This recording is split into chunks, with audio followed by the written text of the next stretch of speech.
Time now for your weather on the 4s. Let's check your weather out there with meteorologist Thomas Geboy. You know, Thomas, walking into work, you can definitely tell it's cold out there today. Yeah, it's bitterly cold out there, Brian. We have not only temperatures in the teens along the Wasatch Front, but we also have wind chill values in the single digits.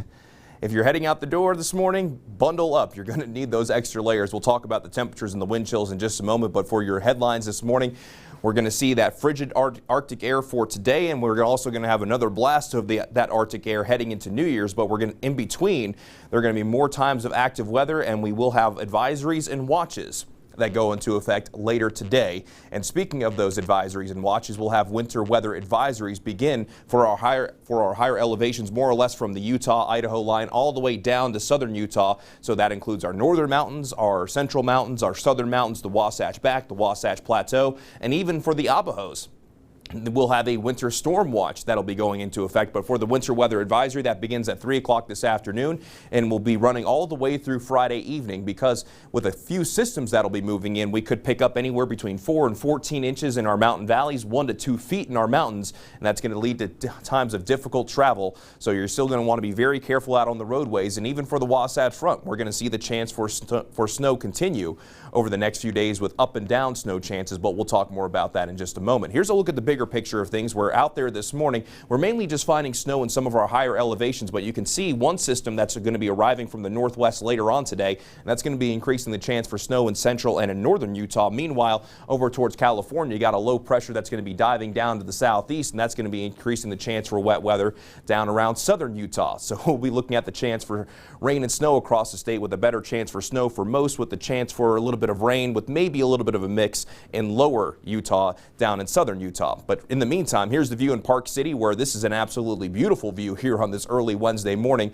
with a little bit of snow off there in the distance. And then as you travel into southern Utah for Arches National Park, mostly quiet here. But at Arches National Park yesterday, we did have some icy conditions. But this morning, if you're getting ready to hit the road, keep in mind there are still some icy conditions out there. Be extra careful as you head off to work this morning.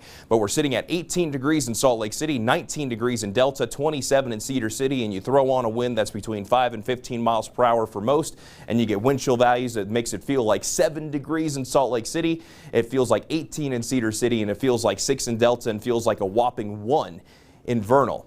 Hats, gloves, all those extra layers needed this morning. And this afternoon, we'll see a daytime high of 32 degrees in Salt Lake City, 41 degrees in St. George. So upper 30s, low 40s in southern Utah and the lower elevations. Meanwhile, most are going to struggle to climb above freezing once again today. But throughout the morning, things will stay relatively quiet, with a continued chance for snow in our higher elevations. But with that system moving in this afternoon, the chance for snow really begins to ramp up central and northern Utah. And then as we go into tonight, that's when snow becomes likely. Things quiet down a little bit going through the day on Thursday, still keeping that snow chance around, with the chance for a little bit of rain down in St. George. Then that chance for snow continues to increase from Thursday night into Friday, as a more potent system will be arriving. That'll bring us a better chance for accumulating snow along the Wasatch Front. But for St. George, we'll have the chance for rain and snow the next few days. Daytime highs low to mid 40s. It's going to be a better chance for rain, but overnight lows will be in the middle 30s, so we could see that rain transition over to maybe a little bit of a mix late and early in the days. Along the Wasatch Front, the chance for snow the next few days, the better chances will come late tonight and late on Thursday.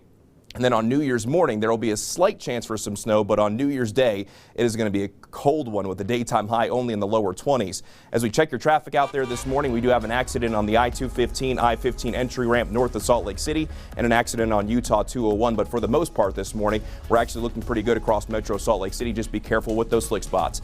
Safe travels out there. If you want to take your weather with you on the go, just make sure you download the Pinpoint Weather app. Go to the App Store or Google Play, or scan the QR code coming up on your screen right there.